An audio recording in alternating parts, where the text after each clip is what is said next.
My daughter was over at their house on Monday evening and they were going to have an FHE lesson. And her mom just shot me a text and just said, hey, I know your daughter's here. This is when we normally do FHE. This is what the lesson is going to be on. Is that okay? Like, do you mind? And I was just able to say, oh, yeah, that's awesome. Just knowing that she respected us and our different beliefs enough to like check and make sure that that's fine. And so that I know that it did happen. And when my daughter comes, I can ask her, like, hey, how was it? How was the lesson? Just have it be open. And it was really such a sign of respect and love that honestly kind of caught me off guard, not because I didn't think that she would, but because it just hadn't happened before.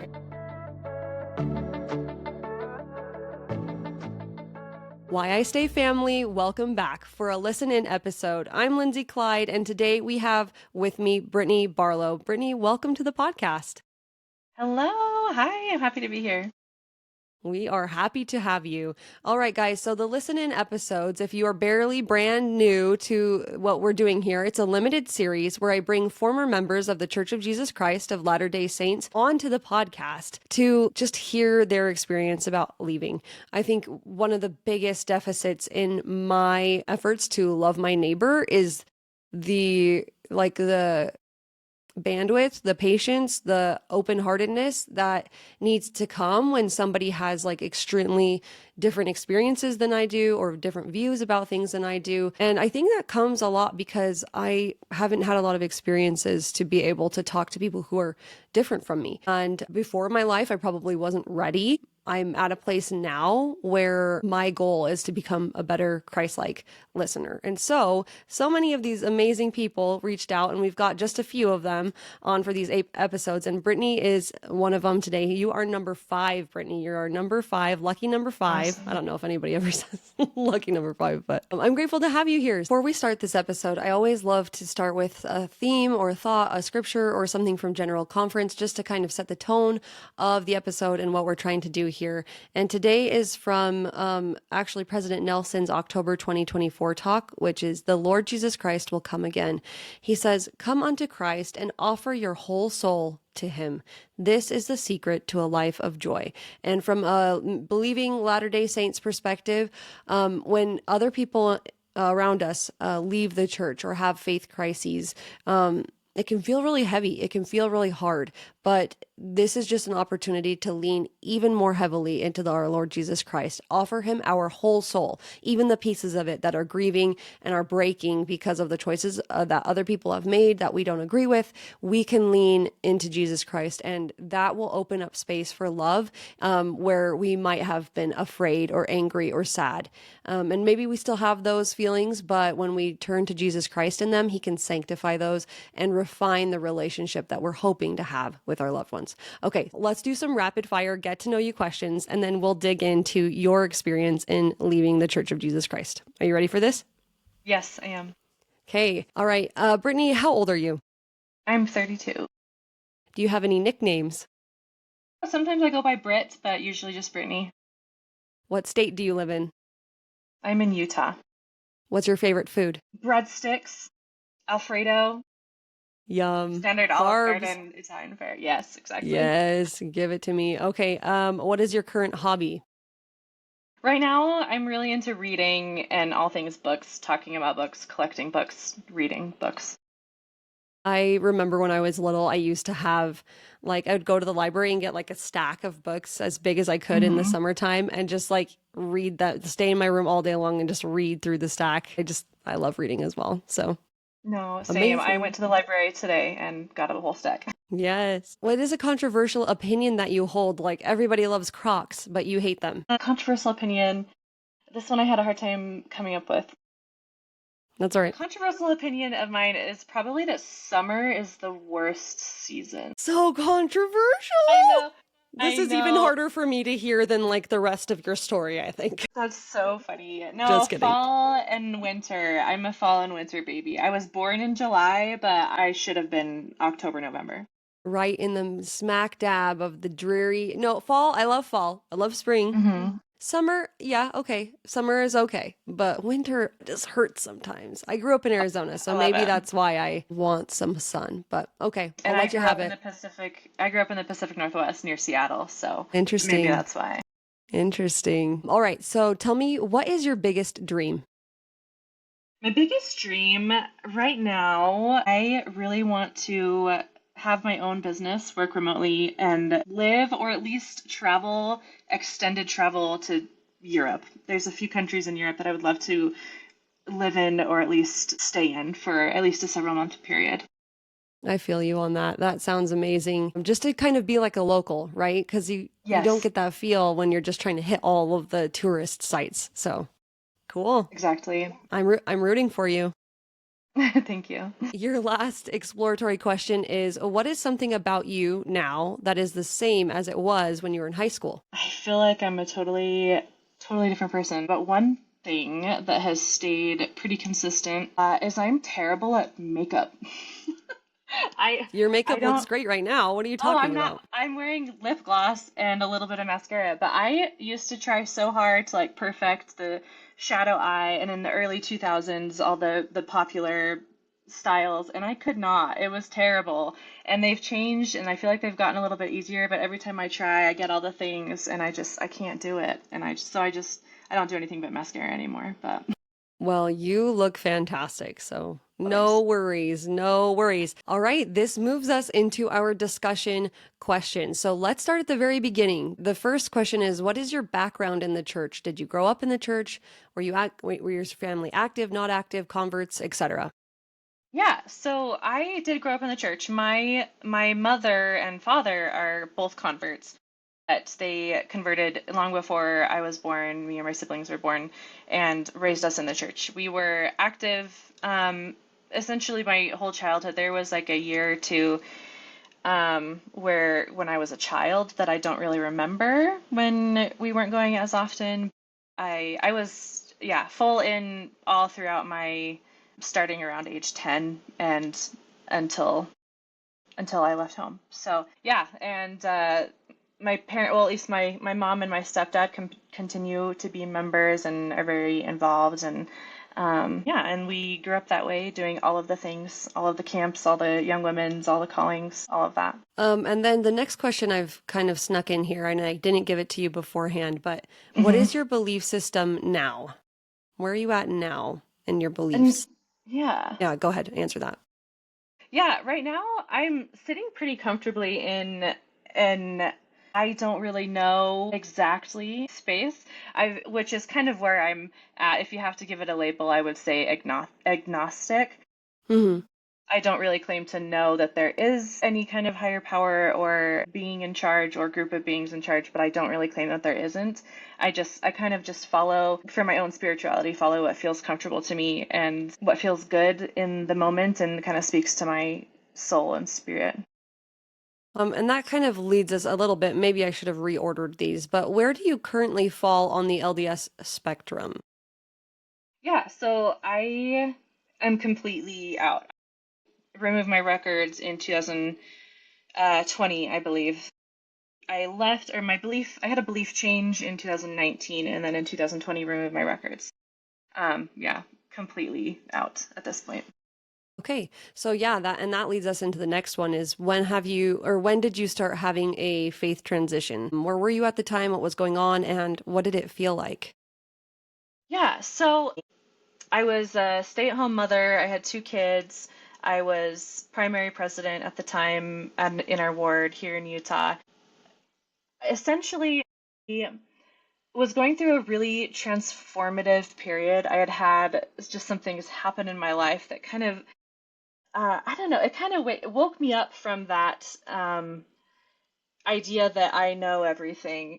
Because like I had an idea of where my life was going and what I was doing, and it was uh, kind of upended, and I was forced to examine pretty much everything in my life and how it fit into what I believed, what I thought. Um, that's where it started for me, and from there, I eventually started thinking about my belief in the church. It was something that I, at the time, held very dear to me, and I was very active and involved, and my belief had informed essentially every single decision I had made in my life. And so it was really a hard thing to look at and wonder if this was what I wanted for myself and for my family and for the rest of my life, and whether it was aligning with my beliefs. Like, I guess I just had never really had the thought that I could examine my own beliefs and really dissect them and figure out what they are by myself, like within myself. And I kind of entered this period of a lot of study, especially General Conference talks in the Book of Mormon. And it just slowly kind of led me to this place where I realized that I was not aligning with a lot of the doctrine anymore, and it just wasn't resonating with what my beliefs were as I was kind of reorganizing my life, if that makes sense. So as this was happening, you said you started having a faith transition in like 2019 and your records fully removed in 2020. From some of the Mm-hmm. other conversations that I've had, your experience seems rather short compared to some of these other people who said, "Oh, it started in my on my mission and I didn't, leave until I was 25 or past or whatever."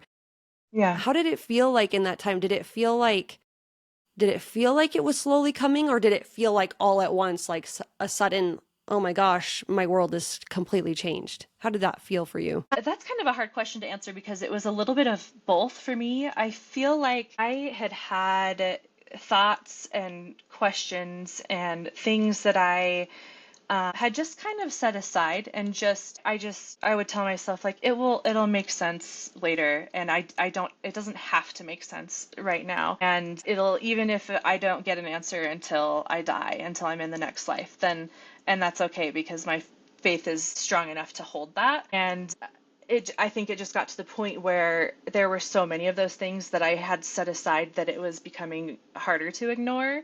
And so once I finally let myself examine those things, it was very fast. So the process was very quick. I had been kind of struggling for a while, and my husband knew. And one day after church, I was telling him something. I can't remember what I was venting about, but I was telling him a thought that I had had or something that was really bothering me.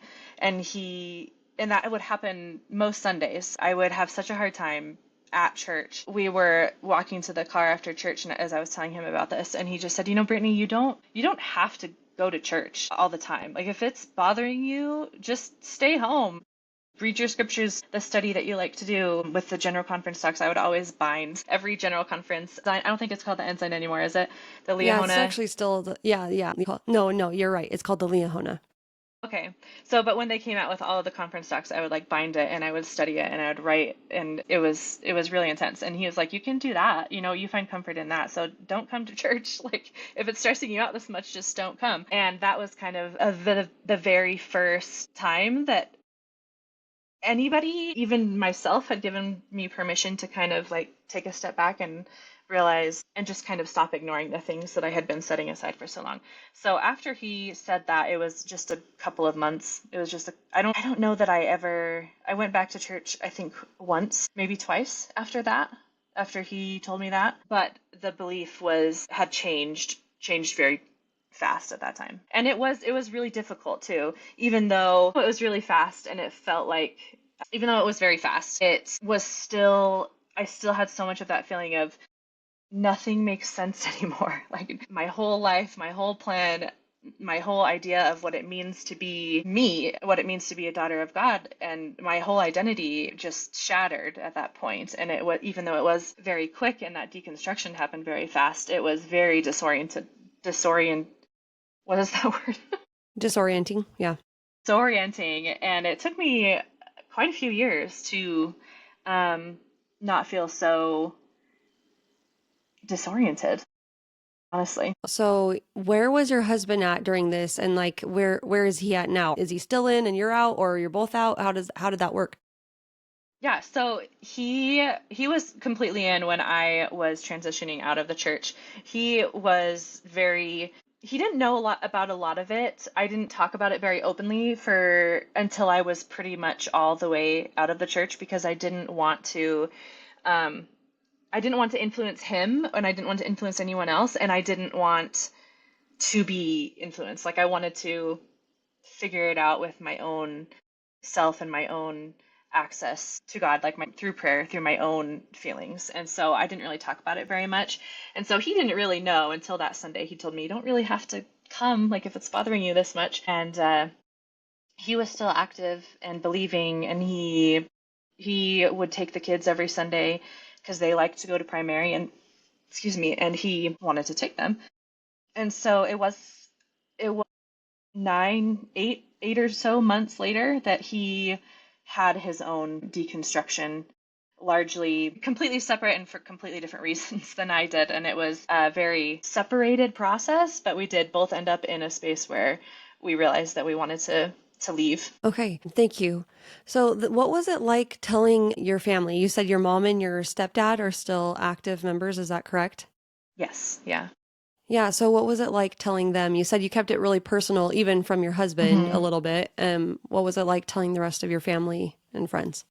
Yeah, I didn't tell a soul other than my husband for a long time. And so when I told them, it was 100% done. I don't think we had removed our records yet, but we were both 100% done. I waited until my husband was as well. And my mom and my stepdad were awesome. My mom, the only thing that I can ever remember her saying was that it was kind of sad because it felt like we had this really awesome thing in common that we could relate with each other and we could talk to each other about, and like kind of like we were in the same club. She used the word club. And so it's kind of sad to see you leave because it's like we can't relate about this as much anymore. But you're still my daughter and I love you just for who you are. And so after a few months, she even said it was kind of cool to see me figure out how to make my own decisions and how to really take my own direction, even if it's not the direction that she necessarily wanted for me, and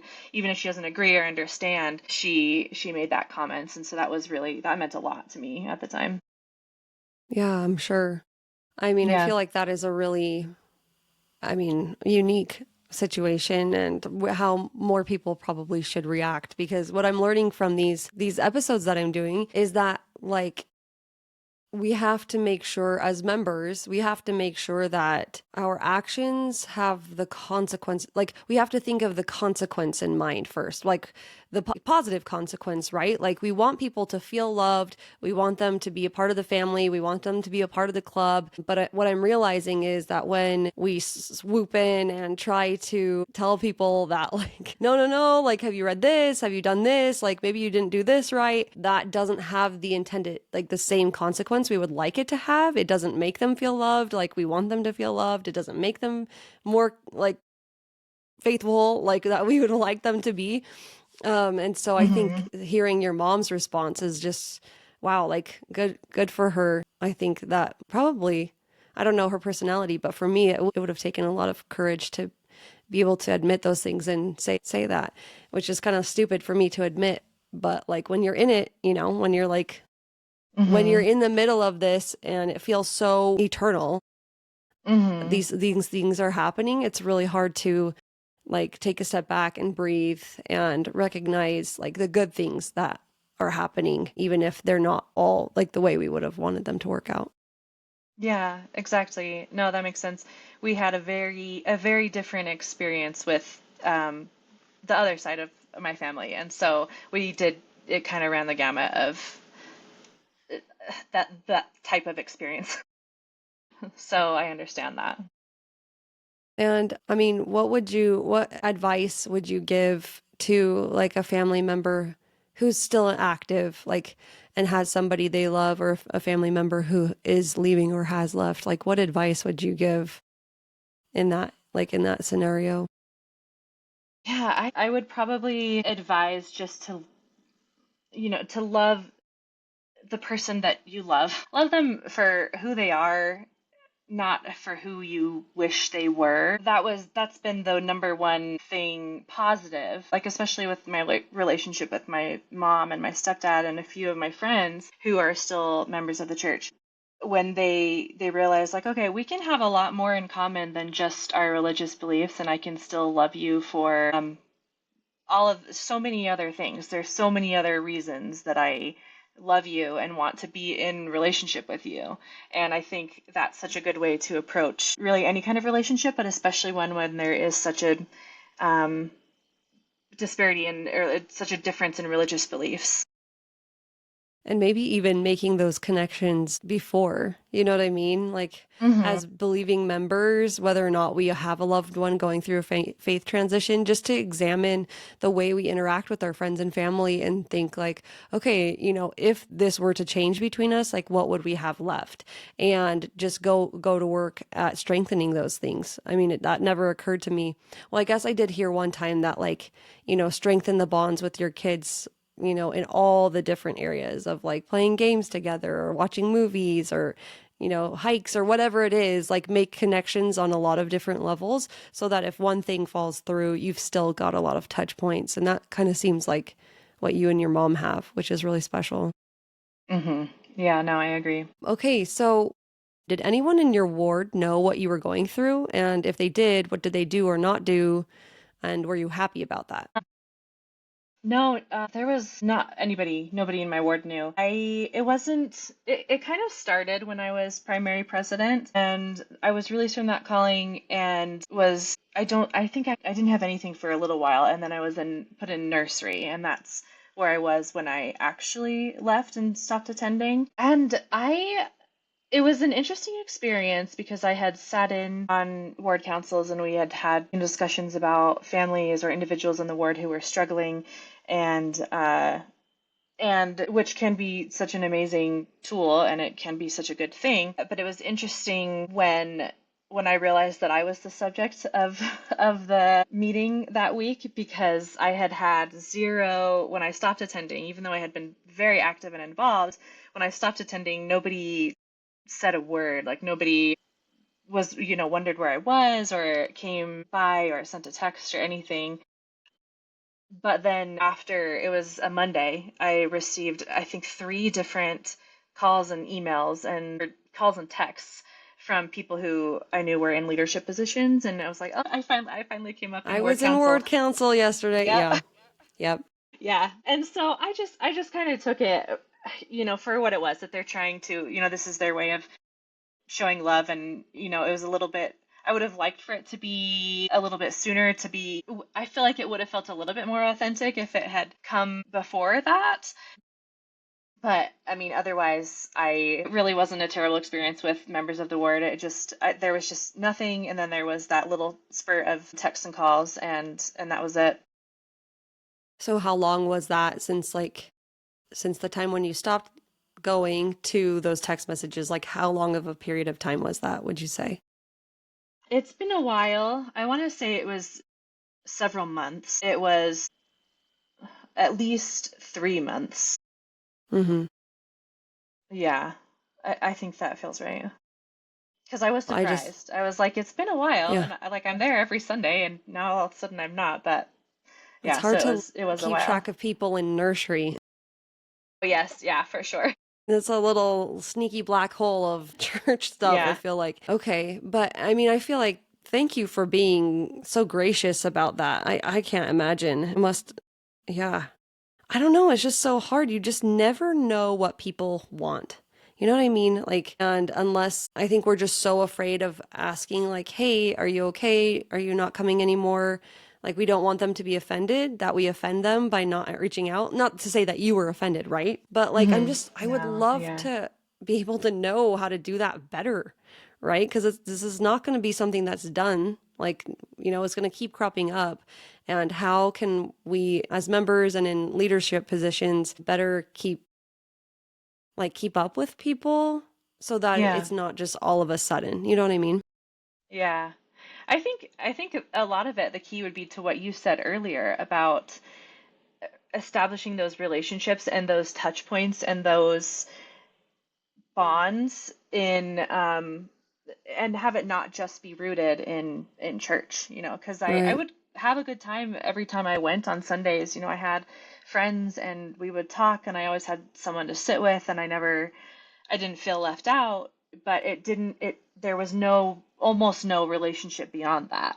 It was just It was just at church and it was just about church, and which is sometimes just the nature of things. You're not going to be best friends with everybody that you meet with on Sundays, but I think that's one way to do it, is seeing them as a whole person with so much going on outside of church and in their brain that they're not necessarily talking Yeah. about at church. And I think that's a good place to start. What about like ministers, or was it even ministering back then? I can't even remember anymore. I I think it was think like it changed. 2018. Yeah, I think it changed either right before or right after, because it was right in that time. Yeah, I was thinking it was like 2018 maybe. But did you have ministers who were like regularly coming in and checking on you and your family, or being friends with you, either like sisters or ministering brothers? I don't think so. Not that I remember. I very well could have. For some reason, I remember that part of my church experience very well when we were in Arizona, just right before we moved here. And it was shortly after we moved to Utah that I left. But I can't really remember at my for my Utah wards. Okay. Let's see. I was gonna throw in another question, but I can't remember it now. So let's get to these other ones of like, do you have any other negative or positive experiences that you'd like to share that could help me learn or would teach me anything? Yeah, as I was kind of preparing for this interview, there was a few experiences that did come to mind as ones that were definitely more negative, that to this day, 5 years later, have really harmed the relationships.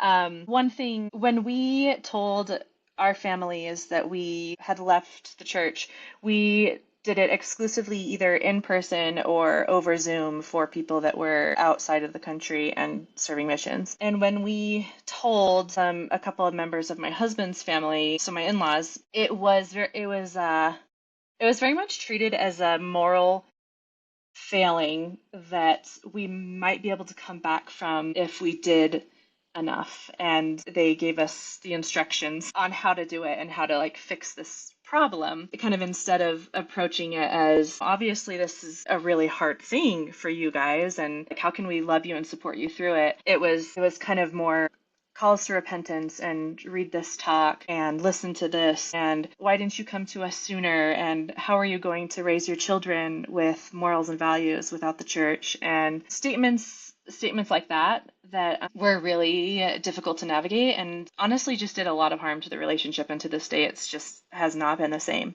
So I would say that is probably the most negative experience that we had, which I think can be remedied by what we've already talked about, by just seeing these people in your lives, the people that are leaving, the people that have left, or the people that are just struggling with anything really, uh, as just this whole complex being and not only through the lens of what their beliefs are and what, like, that was our only touch point with those family members, was our belief in the church. And it seems as if as soon as we left, it was just this big moral failing that they really struggled to accept for a really long time. That was definitely one of the more negative ones that we've had. It's gotten better in the sense that we just don't.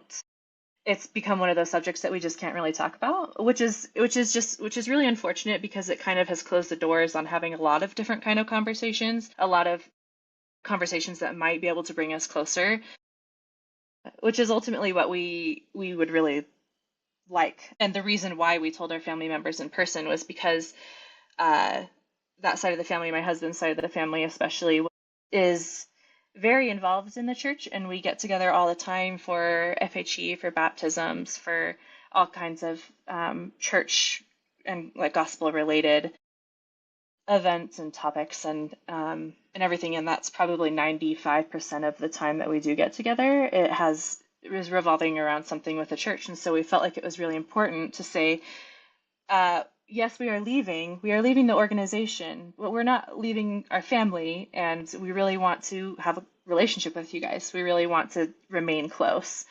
And for the most part, that's been great. For the most part, it was awesome, and it ended up working out very well, and everybody, for the most part, has just loved us as we are. But there was definitely that tension in the beginning that has kind of lasted and has changed things with some relationships and has made it hard to be close. Have you had any more conversations since then? at all about it, or like about the fact that you would like to be closer but aren't? Here and there, we have tried to kind of open the door. I remember I sent an email. I was I was sent a talk to listen to, and I essentially just said, I'm really comfortable with where I'm at in my spirituality, and I would really like for us to focus on what we have in common instead of what separates us. And right now, that is our belief in the church, because I don't believe in the church anymore. And I would really like to focus on what we do have in common, and like what else we have in common and can love each other for.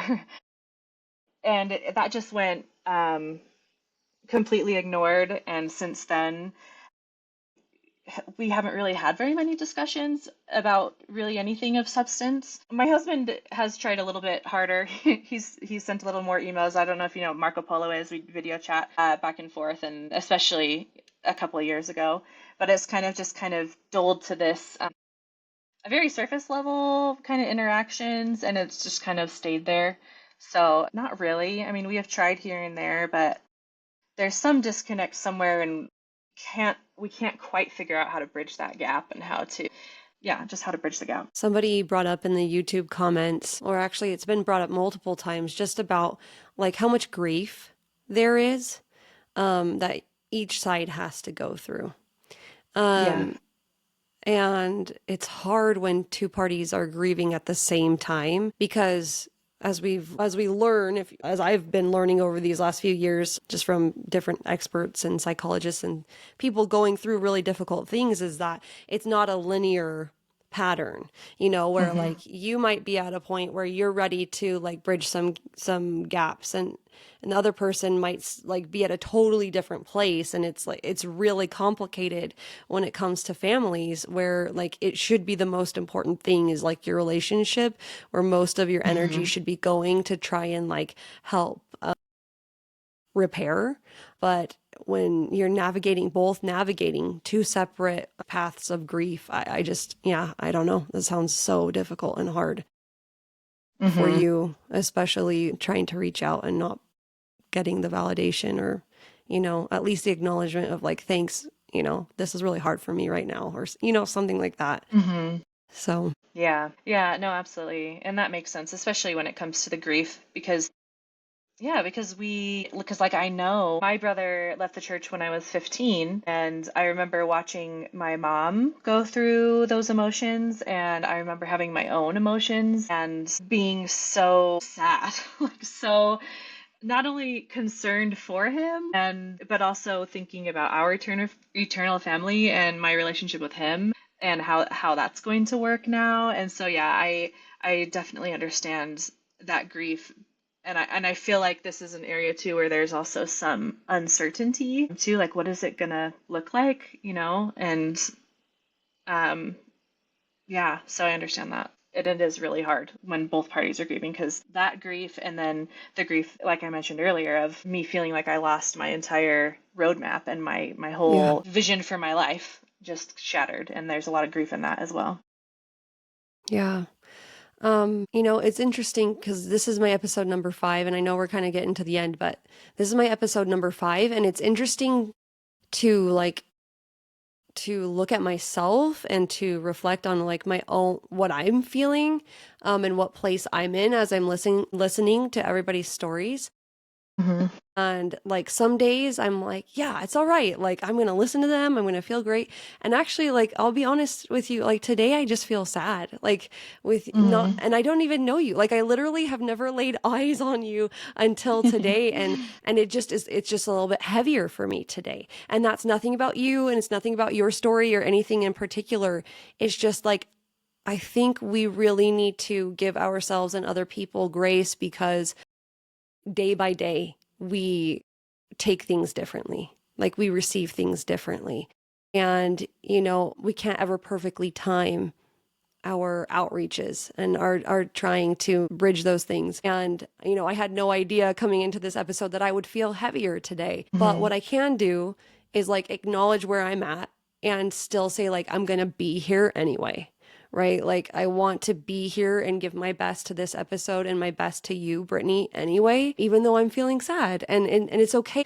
It's okay to feel sad. And even though, like, I really have no right to, like, have any emotions about your story in particular, It's because, okay.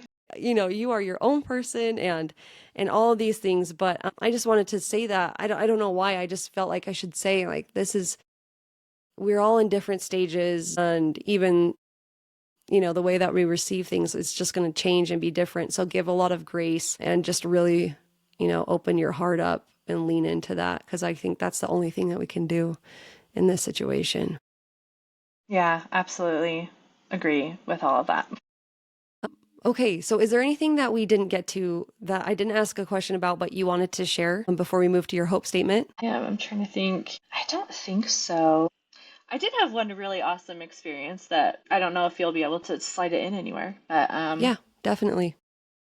I did have one really cool experience where after we had left, my oldest daughter had made a really good friend whose family are members of the church and they're awesome. Our girls are just absolute best friends and they spend as much time together as possible and never tire of each other, which is amazing. But my daughter was over at their house on Monday evening and they were going to have an FHE lesson. And her mom just shot me a text and just said, hey, I know your daughter's here. This is when we normally do FHE. This is what the lesson is going to be on. Is that okay? Like, do you mind? Like, is that okay that we talk about these things? And I was just able to say, oh yeah, that's awesome. But I knew like that's fine.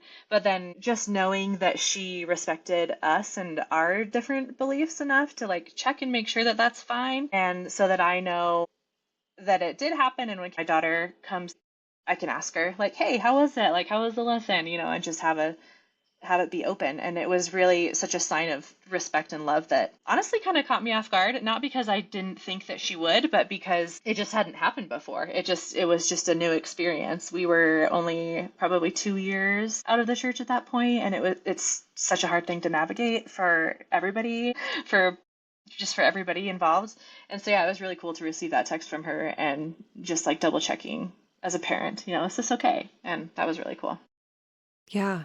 That's amazing. I think especially because it just brings more trust into the relationship, right? Like that Hmm. transparency brings trust. And I think, yeah, just respecting boundaries and things like that. I think we're just so afraid of asking the question of how it's going to be received. But if we work with Hmm. open hearts, if we just kind of trust in the heart of the other person, that we can ask these things and say, hey, are you okay with this? If not, that's totally fine. We'll send her home or we can do it a different time. But that Hmm. respect, I think that's huge. That's really key. And I love that example because that is something actionable that we can do as members, is just kind of putting it past people and say, hey, we're having this topic might come up at dinner. You're invited to dinner, but just to let you know, we might be discussing this, or would you like to come? Would you like to still be invited to baptisms? Other things like that, that like maybe you wouldn't think to ask about when you're in the middle of the chaos of the change Hmm. from a member's side. But yeah, I just think Yeah. that could be so powerful. I love that example. Yeah. And you're right about it opening up the door for trust and having it go both ways because it was a little while after that experience. We were playing a board game that was new to us that we had never played before and was a little bit more irreverent than we were expecting. And this friend was over and there was just one card, one like it was like open-ended questions and then you put the choose a card that fits and it's supposed to make it Mm-hmm. funny. And there was one that was a religious themed one. And when it came up, one of my kids got it and it came up and my husband and I instantly looked at each other. We were like, oh no, like we shouldn't have, this one should not be in play. And then sure enough, like we talked to her mom about it and she was like, yeah, she did actually feel really uncomfortable with that. And so like I appreciate us talking about this and because she was really uncomfortable and she'd like you to know that so that either we just don't play that game or we take that one card out so it's not in the Sure. rotation next time. And yeah, and it was a really cool interaction then as well. It was like this thing that could potentially be really awkward and really uncomfortable, but just coming to the table and willing to ask, is this okay? And say, no, that's actually not okay. That actually kind of makes me uncomfortable. Then we can change our behavior and say, okay, yeah, I want you to feel comfortable at my home, so we will we will do that. We will take that card out. And so, yeah, it's been a really good experience with that family in particular, and that those two interactions. Yeah. And I think, I mean, that those are amazing examples. And it's so important to just like not take offense to those things, right? Because I might have felt like kind of like ashamed, like, oh, I'm so sorry about this card. And if she was like, yeah, actually, we don't like that card, I might have felt like, ugh, that kind of feels cringy just because I know my personality. But like being able to kind of like breathe through it and realize like this is actually a good thing that like she feels open enough to be able to actually express how she feels instead of clamming up, right? And that's the whole Hmm. point of this, I think, is that we need to get to points with our loved ones and our friends where we can feel open up enough. We can feel opened enough that like we trust each other with our hearts, even if they make decisions that feel like they're hurting us. It's like it's not about us, right? Like that's their Hmm. journey. Yeah. It's not about me. So I love those examples. I think those are great. I'm so glad that you added those in because those are things that we can Okay. definitely work on as members. Yeah, definitely. Okay. Awesome. I'm so glad. Yes. Are you ready for the last hope statement? Yes. Yeah. The question goes like this. Make a hope statement. What do you hope for most in the relationships between members and former members? Okay. My hope is that people in the church and people who leave the church are able to just love. You don't have to understand or agree, but you can find ways to connect and to love each other no matter your varying beliefs. If we're present and with each other in our relationships, there's so many more ways that we are similar than we are different. And when we can focus on those things, it's so much easier to love each other for where we are right now. And that is my hope. Brittany, thank you so much for your time and being willing to open up and share your story. And I know it's going to make a big difference in the lives of the people who hear it. And I really am so grateful. So thank you for being here. Thank you so much.